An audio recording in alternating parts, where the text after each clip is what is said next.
Avvalambor assalomu alaykum, hurmatli obunachilar. Navbatdagi ulovlarimiz bitdi.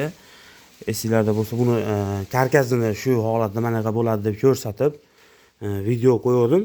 Xudo xolisi shu komplektimiz bitdi. Xon taxtalari ham mana komplekt. Hop, 3 ta taburetkasi bor.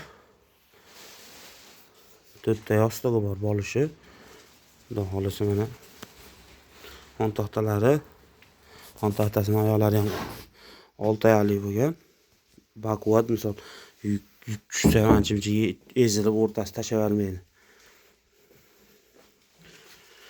Hop, razmeri standart razmerimiz 430 ga 230.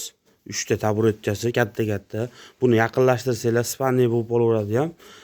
Tayyordan spanli chiqadimi deganlar emas. Taburetkasi kattaligini hisobiga yaqinlashtirsa spanli bo'lib qolaveradi. Xon taxtani ziljitib turib. Xon taxtasining razmeri 270 ga bu yog'i 90. Chekalari ham avvalni qilib ishlangan. Mana qo'l bo'lishlarining ko'rinishlari.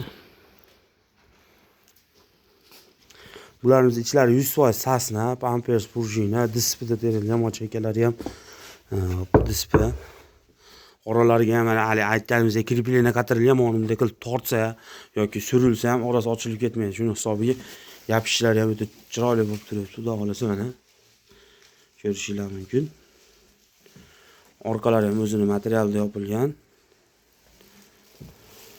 Xon taxtasini mana ichlariga ham, bu gullarning ichiga ham tilla sepilgan. Tilla sepib, yuzi bo'lgan, ancha-muncha suv to'kilsa ham ishib ketmaydi. NDF bo'ladi bu.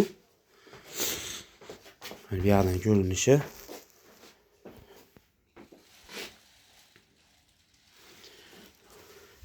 Orqalari ham 100% o'zini materialda yopilgan. Dekorlari ham o'zicha qilib ishlangan, kalishlik qilib. Xon taxtani kimgadir endi misol gold yoqmasa, misol gul taxtalariga, noshkalariga moslab karishli xon taxta desalar, karishli xon taxta ham bor. Uni betida manaqa guli bo'lmaydi. Gul taxtasi, mana gul o'yilmaydi, sepilmaydi ham. Tekis bo'ladi uni usti. Oyoqlarini olasizlar 6 oyoq, olasizlar 4 oyoqli qilib berilaveradi. Bu o'rtasida xon taxtani oyog'ini 4 oyoqligi ham bor. Ko'rishingiz mumkin. O'tiradigan joylari ham keng qilib ishlangan, chaklari ham o'ta tekis, xudo xolisa ham yo'q joyida.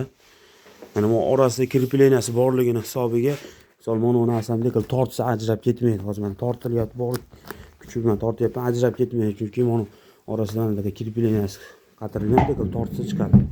Bir-biriga ilib qo'yiladi shu narsasi. Mana bunisi ilinadi, bunga monimiz imonga ilinadi burchakka. Shu ilib qo'yilsa tekis bo'lib tushadi, xudo xolisa. Mana shu holatda bo'lsa, mana uni ustiga o'tirganda boshqada surilib ketishi mumkin. Shuning uchun qatirilganmiz.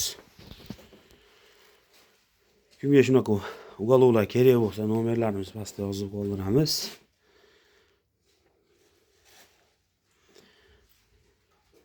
Shu komplektimizning narxi, ko'pchilik narxini yozmayapsiz, narxini aytmayapsiz videolarda deyapti. Shu komplektimizning narxi 5,5 million so'm, vodiy bo'ylab dastavkasi bepul. Andijon, Namangan, Farg'ona, Qo'qon, Marg'ilon dastavkasi bepul, o'zimiz olib borib o'rnatib beramiz. Komplekt 5,5 million so'm. Kimga kerak bo'lsa aloqa qilib ko'rasizlar, xudo xolasa chiroyli qilib yetkazib o'rnatib beramiz dastavkalarni. Bo'lishlariga ham karishli bo'lib, o'ziga moslab materiallar shunaqasini topganmiz. Moslab qo'yganmiz, xudo xolasa.